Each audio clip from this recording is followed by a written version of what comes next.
ҳамватанони азиз, баъд аз чанд лаҳза соли 2016 ки дар таърихи навини мардуми Тоҷикистон бо хотираву рӯйдодҳои неки ободиву рушди ватани азизамон сабт хоҳад шуд, сипарӣ гардида соли нави мелодии 2017 фаро мерасад.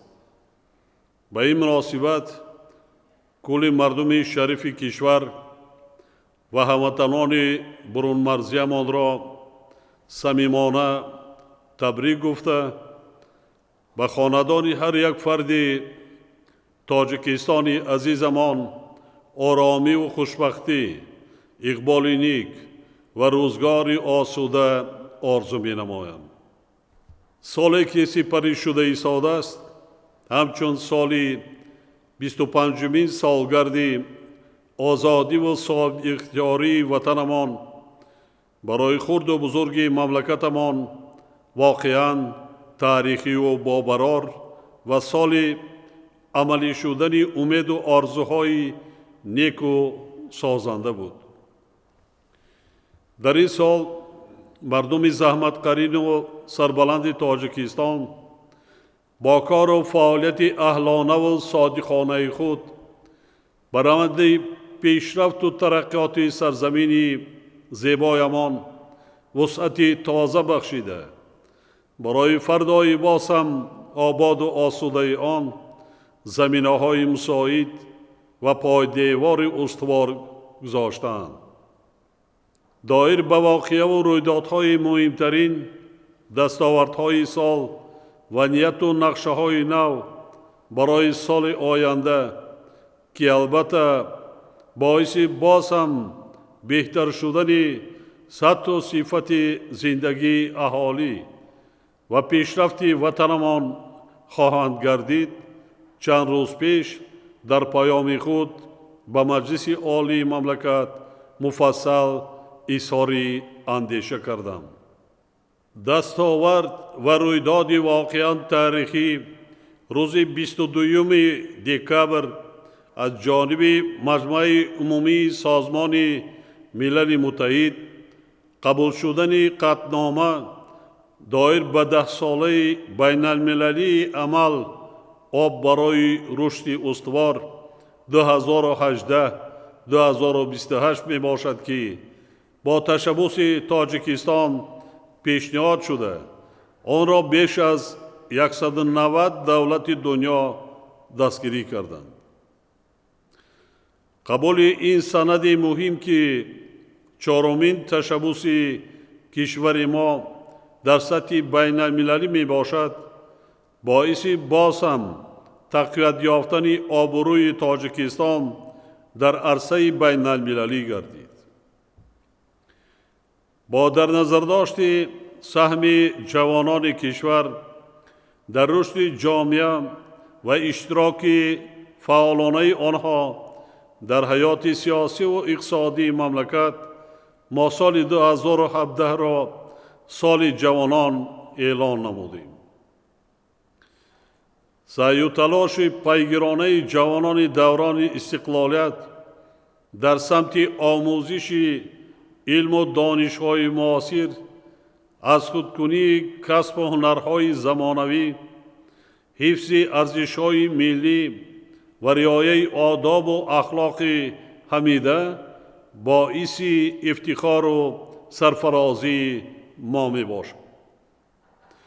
бовар дорам, ки онҳо ба хотири пешрафти давлати соҳибихтиёрамон, таъмини амнияти давлат ва шарафу номуси ватандорӣ боз ҳам бештар заҳмат мекашанд, зеро ояндаи сарзамини беиштосоямон дар дасти онҳост.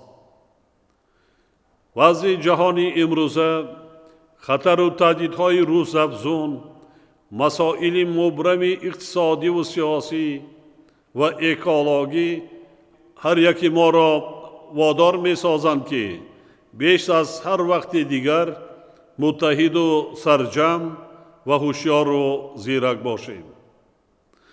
мо бояд дар ин сол با حس بلند وطنداری و خودشناسی برای حمایه صلح و آرامی، ثبات سیاسی، تحکیم وحدت و همدیگر فهمی و حمایه منفعت‌های دولت و ملتمان دست جمعانه و صادقانه تلاش نماییم. زیرا دستاوردهایی که تا امروز نائل شده ایم از ما می باشد. ما باید به خاطر رسیدن به کامیابی های نو و از امروزه دیده آباد و پیشرفته گردانیدن کشور محبوبمان صافدلانه و پیگیرانه کوشش نماییم. خصوصیت نیکی جشنگیری سال نو میلادی این است که مردم عالم با نیت و آرزوهای نیک هدفهای نوی سازنده و نقشه های آبادگرانه خود را طرحریزی می نمایند. در آستانه استقبال سال نو میلادی با اعتماد کامل اظهار می دارم که سال نو میلادی 2017 برای تحکیم و توسعه دستاوردهای استقلالیت دولتی، پایه‌های دولتداری نوین تاجیکان، وحدت ملی و ثبات سیاسی جامعه، اینچنین آباد و زیبا گردیدن کشورمان نقشی مؤثر خواهد گذاشت. سال نو میلادی 2017 برای دولت و ملت ما آغاز مرحله نوی رشد و عملی شوی نقشه‌های نوین برای آینده آباد و آسوده محسوب می گردد. باعث افتخار است که در این روند مردمی با ننگ و ناموس ما در حفظ استقلالیت ملی، بنیاد دولت معاصر و پیشرفته و دگرگونسازی‌های جامعه نوین فعالانه اشتراک کرده، جهت معرفی شایسته دولت تاجیکان و بلند برداشتن نفوذ و آبروی آن در عرصه جهان سهمی وطن دوستانه می‌گذارند.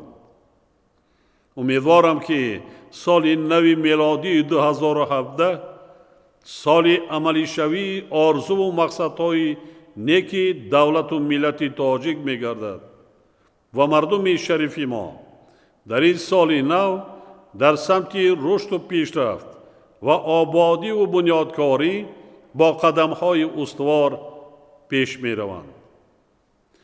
با همین آرزوهای نیک بار دیگر همه ساکنان همت بلند و زحمت پیشه و سعادتمند و سربلند کشور، اینچنین کل هموطنان برون مرزیمان را به افتخار سال نو میلادی 2017 صمیمانه تبریک گفته برای هر یک شما صلح و آرامی، خانه آباد، تندرستی و اقبال نیک، فیض و برکت و به تاجیکستان آزاد و صاحب اختیارمان آبادی و پیشرفت همیشگی آرزو می نمایم.